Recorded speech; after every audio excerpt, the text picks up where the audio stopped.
They had turned the flights of steps at the front of the Emirates into an impersonation of the old terraces on which their fathers and their grandfathers once stood at Highbury. They crammed onto them, craning their necks for a vantage point, to roar their welcome for the team bus carrying their players. Arsenal fans crowded the pavement in front of the Little Wonder Café before the match and squeezed onto the middle of the small roundabout on Hornsey Road, finding any space they could to show their allegiance to Mikel Arteta, Declan Rice, Bukayo Saka, Gabriel, Victor Gyökeres and the rest. These are the moments in the lives of supporters that are rare and precious. Arsenal may have played in a Champions League semi-final last season, but they have not made the final for 20 years.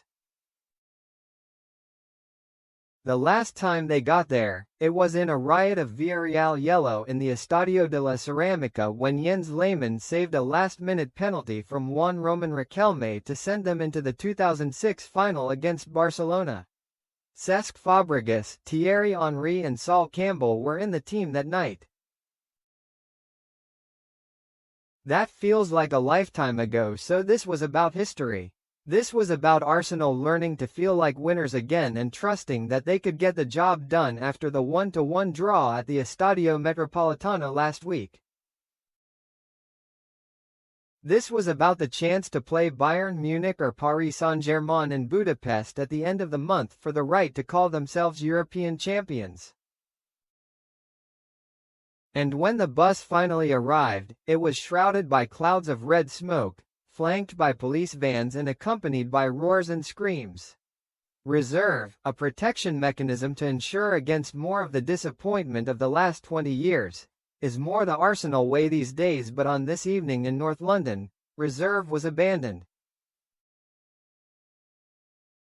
Maybe the footage of Manchester City shipping 3 goals in 13 minutes against Everton the previous evening, dropping 2 points in the title race in the process, was still playing in their minds. An end-of-season run that had been wrapped tight with nerves suddenly seemed to have been liberated. It felt as if, finally, Arsenal fans were allowing themselves to believe. If there was doubt, it came in the shape of Atleti players such as Antoine Griezmann, Koke, goalkeeper Jan Oblak and Julian Alvarez, players of class and poise, who have played on the biggest stages, and who are used to the pressure that comes with nights like this.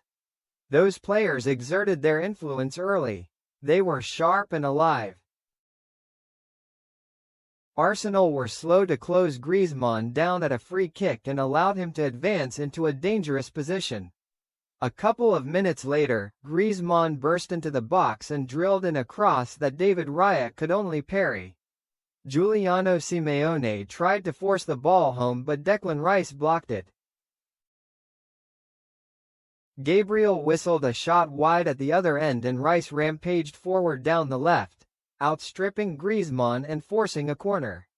He urged the crowd on to even greater support. Miles Lewis-Skelly, who had kept his place ahead of Martin Zubimendi, wriggled to the goal line and threaded a ball across goal. It was begging for a single touch to tap it home, but no one could provide it. Arsenal stepped up the pressure. Rice drove the team on like a human dynamo, marauding through midfield. Victor Gyökeres was superhuman. His running was relentless. He has been berated by some Arsenal fans this season, regarded as a weak link by others, but in the last 2 weeks, something has changed in him. Against Atleti, he was magnificent. Arsenal appealed for a penalty when Griezmann brought down Leandro Trossard, but the German referee decided there had not been enough contact. Others might have given it. Arsenal's luck came and went. Frustration crept into Arsenal's game. Other, smaller, decisions went against them. Simeone danced his dervish dance on the touchline, never still, running up and down his technical area, always gesticulating, always instructing. Arsenal were in the ascendancy, but they just could not find a way through. Then that change. Gyökeres beat Atleti's offside trap and took the ball around Oblak. Oblak recovered his ground but Gyökeres' cross found Trossard at the back post. Trossard feinted and then found space to arrow in a shot that Oblak saved brilliantly but could only parry. Saka was there. He forced his way in front of a defender, took a step and then slammed the ball into the net. The celebrations were ecstatic. 1-0 to the Arsenal has not been yelled as loudly or as exultantly as this for some time. But everyone in the stadium knew that this match was not over, and not long after the interval, Atleti nearly equalized. William Saliba tried to head a long ball back to David Raya but Giuliano Simeone anticipated it and took it around the goalkeeper. It seemed for a split second that he would roll it into an empty net but Gabriel got back with him and would not yield. Simeone tried to force the ball home but the Brazil central defender did just enough to put him off. Replays showed Gabriel had not got the ball. He was lucky not to have conceded a penalty and been shown a red card. Atleti claimed a penalty then and they claimed another one when Ricardo Calafiori scythed down Griezmann in the box. That would have been a spot kick but Calafiori was fortunate that the referee penalized Atleti for an earlier foul. Arsenal were starting to live dangerously. Arteta made a rash of substitutions. Saka went off. Martin Odegaard came on. Midway through the half, Gyökeres should have put the tie out of reach. Piero Hincapié swung an inviting ball across the face of goal and Gyökeres met it at full speed. If he had kept the ball down and used the pace of the ball, he would have scored but he lifted it too high from 6 yards out. He had his head in his hands almost the instant the ball left his boot. People in the crowd turned to each other and shook their heads. On such moments can victories and trophies hinge. The fans roared Arsenal on still. They knew how hard they had fought. They knew how close they were to that Villarreal moment.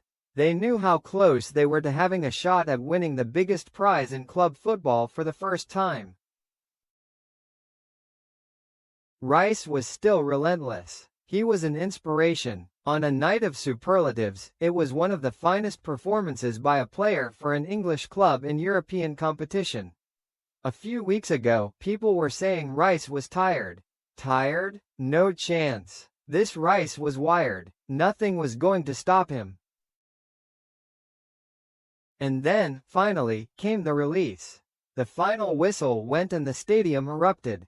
At home and in Europe, Arsenal are starting to believe. The smell of cordite filled the air, not disappointment. It smelled like victory. Arsenal won a match last night and they took another leap in changing an identity.